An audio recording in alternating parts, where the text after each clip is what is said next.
يا أيها الذين آمنوا اتقوا الله حق تقاته ولا تموتن إلا وأنتم مسلمون. يا أيها الناس اتقوا ربكم الذي خلقكم من نفس واحدة وخلق منها زوجها وبث منهما رجالا كثيرا ونساء. يا أيها الذين آمنوا اتقوا الله وقولوا قولا سديدا يصلح لكم أعمالكم ويغفر لكم ذنوبكم ومن يطع الله ورسوله فقد فاز فوزا عظيما.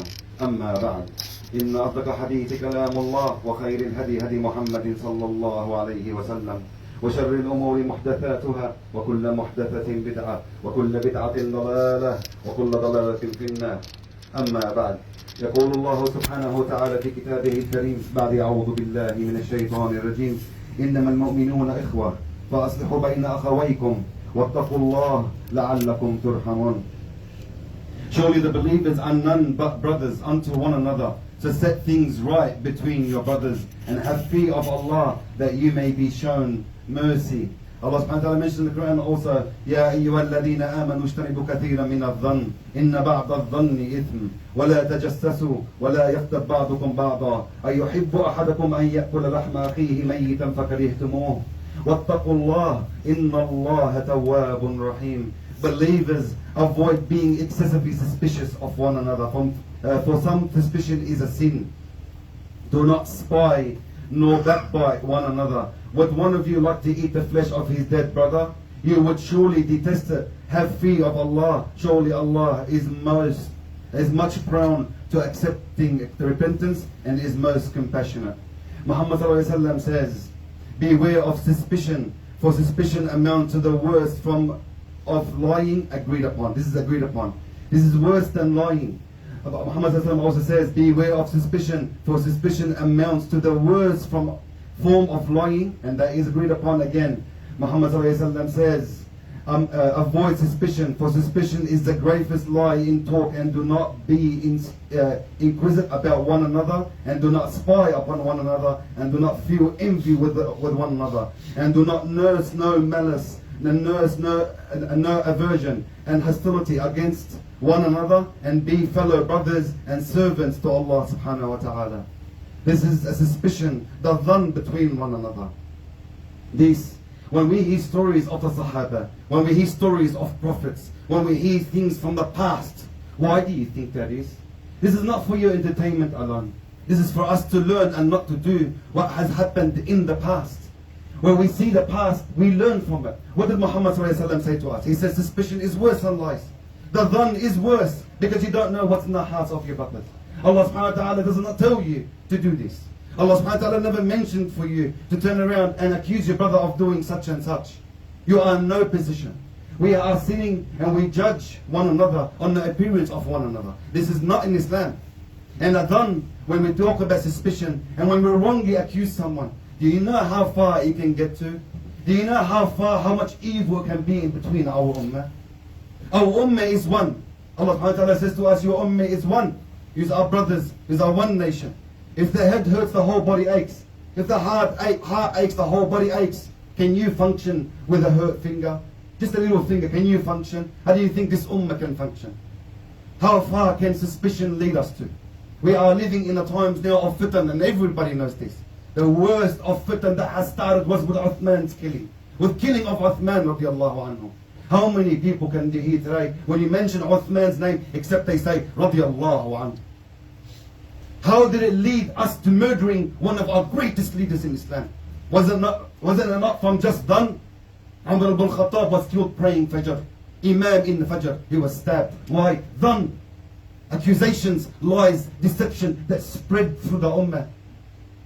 And then one person takes on himself thinking that I am going to fix this ummah. For hell, I'm going to kill this leader by fixing this. Why? Because 99 of the things that we do right gets forgotten. That one thing that we do wrong gets remembered. This is exactly what the shaitan does.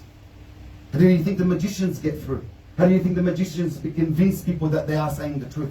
That the shaitan is mentioned that he makes them forget that he misled them 99 things and he led them right in one. And that yet everybody follows. The shaitan says, look, he is right. He was able to determine the future for me.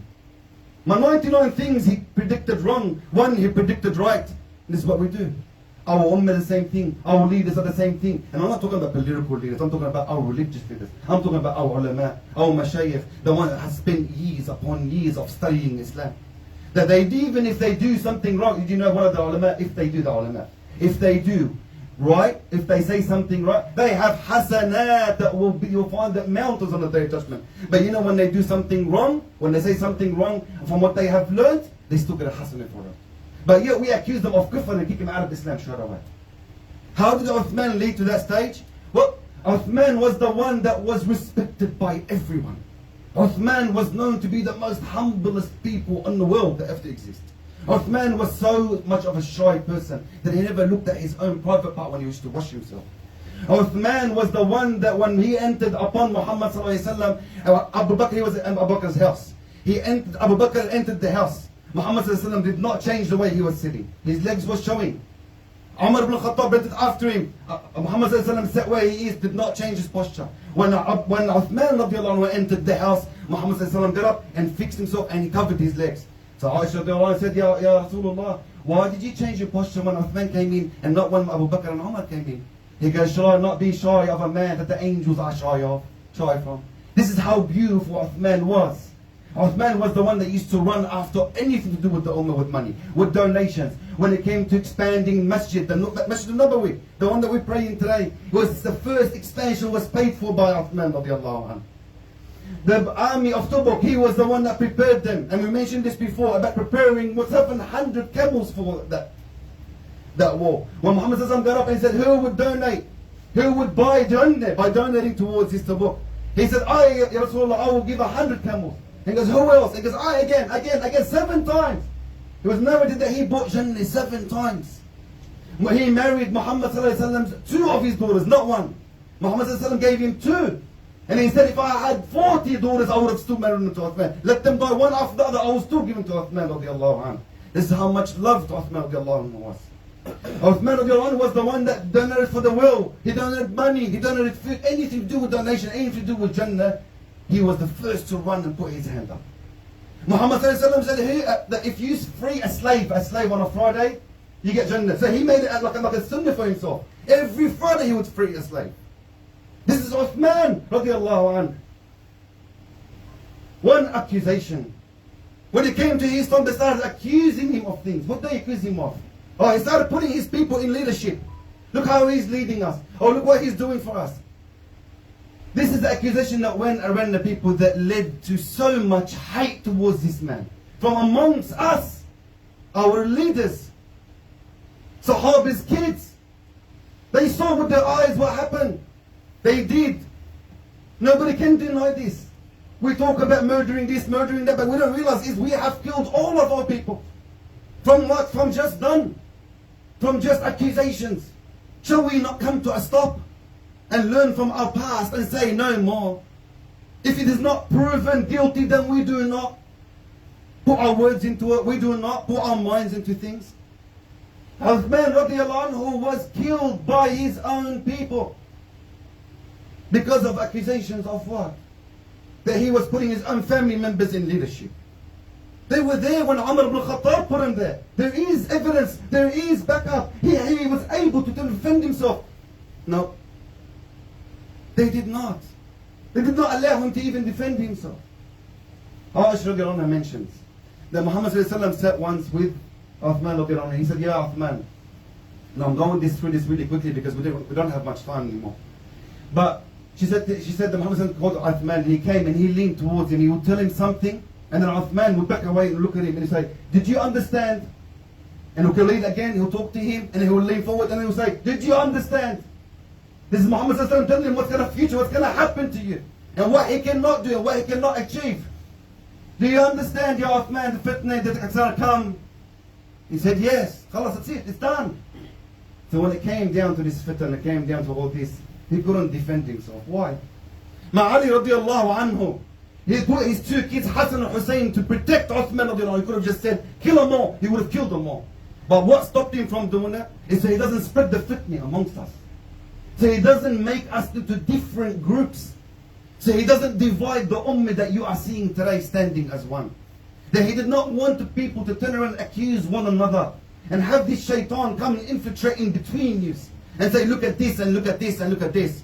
I am Habashi today. I am Sufi. I am Tabligh. I am Sunni. I am whatever. He did not want this in this ummah. This ummah should not be saying these words. We are Muslimin. We believe in Allah and His Prophet. And we follow the sunnah of Muhammad sallallahu alaihi wasallam. We do not follow so and so. We do not follow what this guy says and what that guy says. Isn't it enough that we come and realize that this ummah have killed Uthman, the nicest people to ever walk this earth, just from done and lies and deception? If this hadith is real, if hadith is not, they kick him out of Islam completely. What you don't realize is we are in no position to kafir anybody. Allah subhanahu wa ta'ala did not tell you to sit there and divide in between you. Uthman radiallahu anhu was his last khutbah. What was his last khutbah? I would like to mention it word by word. Inshallah, you will understand. He says, indeed Allah has given you this dunya so you can seek with the next life, not this life. He did not give it to you so you can attend to it. The dunya fades away and the akhirah remains. The danger ends and the dunya ends and the journey is to Allah. Fear Allah and have taqwa is a protection from His punishment. Be aware of Allah's ghira. Stay together and don't divide into groups. This is the reason why Uthman did not want anyone to get involved in them killing him. He said, do not divide one another. Do not protect me. Do not defend me. Let them. Because Muhammad has already warned him that if he does defend, the ummah would have been split so badly from there. But alhamdulillah, he was able to protect it from during his time.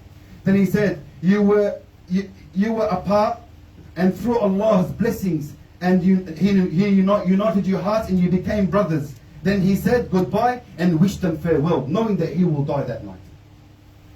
The Sahaba came, and the people from the Sahaba came, people from the Prophet Muhammad's days. They came and they started throwing rocks into his house, accusing him of things, slandering him. Even they got to the stage where Abu Bakr's son, Abu Bakr radiallahu anhu's son came and he grabbed the beard of Uthman radiallahu anhu. And Uthman told him, don't do this. I know your father used to honor this deed. I don't want to go to Jannah and tell him his son was the one that killed me. He backed away. He ran away. They started remembering. Look, went from hatred to just remembering that, hang on a second, this was Muhammad ﷺ's friend. This is Uthman. But the dhann and the hate makes you forget all the good. Makes you forget how good that we are together. How well we have it. Makes the appreciation come out the door. Another person comes in, smacks him with an iron rod on his head. Blood came down. He was reading Quran. The blood came onto the Quran. And then mentions that he came onto the ayah where it says, Sayakfikahumullah. Allah shall suffice you. Another guy came. Think about, imagine this moment's there. This is Uthman, the one that wrote the Quran. The one that gave you the Quran that you read today. If anyone wants to go against Uthman and what he done, don't read this Quran. Don't read it, because he's the one that did the Fatha, the Dhamma, the Kasra, the Ayah. He done everything for you. If you don't like Uthman, do not use the Quran. Go against what he says then. He came, grabbed the sword, and he struck his hand. The hand that wrote the Quran, the first hand to write the Quran. They came and they said, another guy jumped on him, stabbed him, came to stab him. His wife came up with her hand. He came through, chopped her finger. Killed him, stabbed him 6 times. And he said, free from me, free from Allah, free from me. This is the people around him that he helped. He was the leader, he was the Khalifa then. What more do you want? What chance do I have then today? What chance does our ulama or our mashaykh have today? If Uthman radiallahu anhu couldn't even protect himself against the people that he helped, that they saw with their own eyes, sitting with the Prophet Muhammad sallallahu alaihi wasallam, then what chances do I have, or you have, or the ulama have, in saying anything wrong? It's like you have a sword on your neck. If you are involved in anything to do with this religion, there is a sword on your neck. Say one wrong word and see what happens to you. Say one wrong hadith and see what happens to you that this person doesn't agree with. Let me see that you are affiliated with another group and see what happens to you. Why do you put your hands here? Why do you stand this way? Why do you stand that way? This is where it starts. And where it ends is what happened to Uthman. The biggest calamity that we had happen to us was Uthman's death. Yes, murder. And the last will be the Dajjal. فأقول قولي هذا وأستغفر الله لي ولكم فاستغفروه إنه كان غفورا رحيما.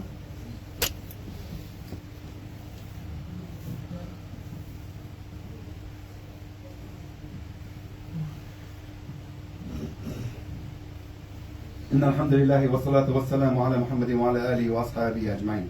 أما بعد. This story today does not end there. And there's a reason why it's mentioned today, especially in today's time. Because our masajid is growing in that regard. And our masajid grow like that. That they want to know who you follow. They want to know what you do. They want to know what you believe in. If you have heard me say, I'm affiliated with one group, or a sheikh says, I'm with this group or so and so, you have every right to say, I don't want to follow this sheikh. This is not kufr. This is not haram. This masjid or that masjid or this masjid, it is not wrong. Where it becomes wrong is when you go against each other on these things. The aqidah must be one. We know the aqidah must be one. So what happened to Uthman radiallahu anhu was something about leadership. Something about how to run the masjid, for example. Or how to run the country as a khalif. That's what they disputed on. Led to his murder, led to people splitting, led to all these problems and fitan that we are running through today. Now we don't understand that now we are living in a time now where it's going to get worse, it's not going to get any better. It's not like people are going to wake up in the morning and say, you know what, I'm not going to do this anymore. This is very hard because people don't talk about this anymore. They worry, they fear. If I say these people are going to get against me. If I watch, I have to watch what I say. Why? Why do I have to watch what I say? Why do I have to watch every single step that I take? Because the shaitan is between us and it is evident. And the shaitan does not leave us alone as long as we are on the right path. So when you see some things that are happening, and when you see, like for example, a beginning of a masjid, or a beginning of a group, or a beginning of whatever, if you see a lot of shaitan in there, a lot of fitan, a lot of problems, know that the shaitan is in there. And the shaitan does not go in between you if you're on the wrong. Shaitan will only be between you if you're on the right path, inshallah. So if we are on the right path and we believe in this in our hearts, truly, that we are brothers and one, we won't worry about this stuff. Let's stop going against all these ulama and against all this. We'll worry about ourselves. Worry about our own place. Just your aqidah, let it be strong. And everything else, inshallah, we can speak about this. We can accept things. And maybe we can let go of some certain things. It doesn't matter. If I don't want to pray with my hands to him, this doesn't put you in hell. Allah subhanahu wa ta'ala is not ruthless like this, not in that extent. Allah subhanahu wa ta'ala says, my abad, my slave will meet me how he thinks of me. If I think of Allah subhanahu wa ta'ala as he's ruthless, that he will not forgive anybody on anything, you're going to meet Allah subhanahu wa ta'ala in that regard. You're going to meet him that he will not forgive you on anything that you have done. But if you know, you treat your brothers as ummah, that Allah subhanahu wa ta'ala is Ghafoorun Rahim, that he will forgive on anything and everything, that we understand that we're going to meet Allah subhanahu wa ta'ala in that form. So we ask Allah subhanahu wa ta'ala to forgive us. We ask Allah subhanahu wa ta'ala to keep us guided. We ask Allah subhanahu wa ta'ala to keep us together. And we don't worry about these little pathetic things that could lead to murdering our own leaders, our true ones. And when do we regard them as truly, truly good? It's after they die. We wait for people to die, then we say, Yarhamahumullah. Well, after they get killed, after we accuse them, after we put all this slander on them, then we say, oh, Yarhamahumullah. Like an artist when he draws a drawing. His art doesn't become expensive until 100 years after he dies. Doesn't mean